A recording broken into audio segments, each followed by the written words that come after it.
بسم اللہ الرحمن الرحیم۔ شمائل جبار نے سوال پوچھا ہے کہ جناب پاکستان میں نرسنگ کا سکوپ کیسا ہے اور کیا میل نرسنگ کا سکوپ بھی ہے یا نہیں، اور پھر یہ کہ پاکستان کے اندر یہ نرسنگ کے شعبے کو ذرا عجیب سی نظروں سے کیوں دیکھا جاتا ہے۔ تو آئیے ہم ذرا بات کرتے ہیں۔ دیکھیے، پاکستان کے اندر سکوپ بے پناہ موجود ہے۔ پاکستان میں اصول اور ریکمنڈیشن یہ ہے، نرسنگ کونسل جو ہے وہ یہ کہہ رہی ہے کہ 3 سے 4 پیشنٹس کے اوپر ایک نرس ہونی چاہیے، جبکہ اس وقت صورتحال یہ ہے کہ 40 پیشنٹس کے اوپر ایک نرس ہے۔ آپ اندازہ کر سکتے ہیں کہ کتنی کمی ہے، اور اس کمی کی بہت ساری وجوہات ہیں۔ اور دوسری سائڈ پہ اگر آپ یہ دیکھیں میل نرس کی بات، تو پورے پاکستان کے اندر 23,148 میل نرس ہیں، اور دوسری جانب گنجائش کتنی ہے؟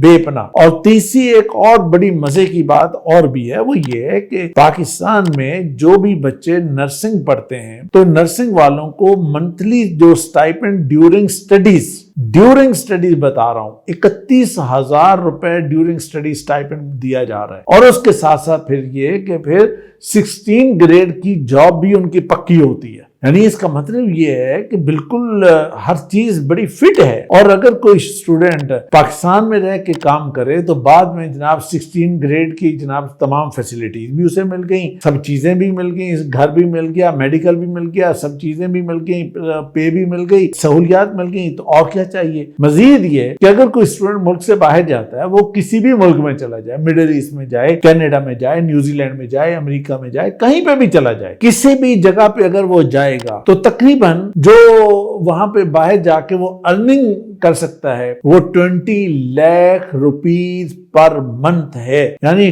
2 ملین پر منتھ وہ وہاں پہ کما سکتا۔ اب یہ کہ اتنا بڑا سکوپ ہے اور اتنی بڑی گنجائش۔ آخری بات یہ کہ پاکستان میں نرسنگ کے شعبے کو تھوڑا سا عجیب سی نظروں سے کیوں دیکھا جاتا ہے؟ بیٹا یہ دیکھیں کہ جہاں پہ تعلیم کی کمی ہو، جہاں پہ ہر سائیڈ پر اگر آپ نکلتے ہیں تو جناب مطلب آپ کو لٹریسی ریٹ بہت کم مل رہا ہے، وہاں پہ جناب جہالت بڑی عام آپ کو نظر آتی ہے، اور وہاں پہ یعنی عجیب و غریب چیزیں آپ کو صبح و شام ملتی ہیں۔ اگر آپ سوشل میڈیا کا ہی جائزہ لے لیں تو جتنی چیزیں اپلوڈ کی جا رہی ہیں، اور اگر آپ اوورآل انٹرنیٹ کے اوپر جو پاکستان کے حوالے سے جتنی ریسرچ آ رہی ہیں، ریسرچ رپورٹس آ رہی ہیں، اگر آپ انہی کا جائزہ لے لیں تو اس کے بعد آپ کو حیرانگی نہیں ہونی چاہیے۔ لیکن حقائق یہ ہے کہ یہ معاشرے کی ضرورت ہے کہ نرسز ہوں، میل نرس بھی ہوں، فیمیل نرس بھی ہوں، اور اس کو ایک اچھے شعبے کے طور پہ لیا جانا چاہیے، سمجھا جانا چاہیے۔ اللہ نہ کرے کہ کسی کو ایسی ضرورت پیش آئے کہ وہ ہاسپٹل میں جائے اور وہاں پہ جا کے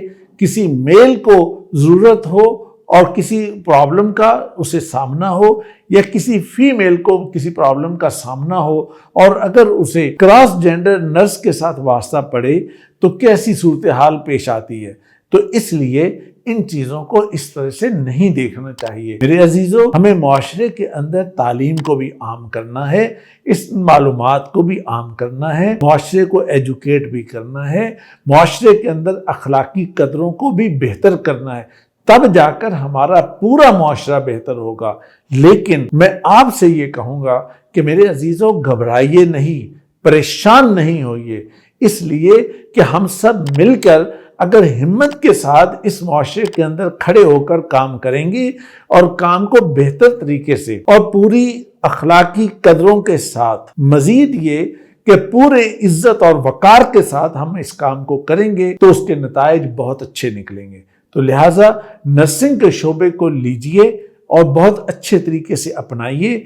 آپ کا ایپٹیچیوڈ اگر اس کے مطابق ہے، میں تو ہمیشہ سے یہ بات چاہتا ہوں کہ میرے ملک کا ایک ایک بچہ بچی کوئی بھی ہے، وہ اس کا کریئر، اس کا مستقبل بہترین انداز سے فٹ ہو جائے، کہ جہاں اس کا ایپٹیچیوڈ کہتا ہے وہاں جائے، تاکہ وہ پیسہ بھی اچھا کمائے اور وہ خوشی اور اطمینان کے ساتھ زندگی بھی گزارے۔ عزیزو، میری دعائیں آپ کے ساتھ ہیں۔ خوش رہیے، شاد رہیے، آباد رہیے۔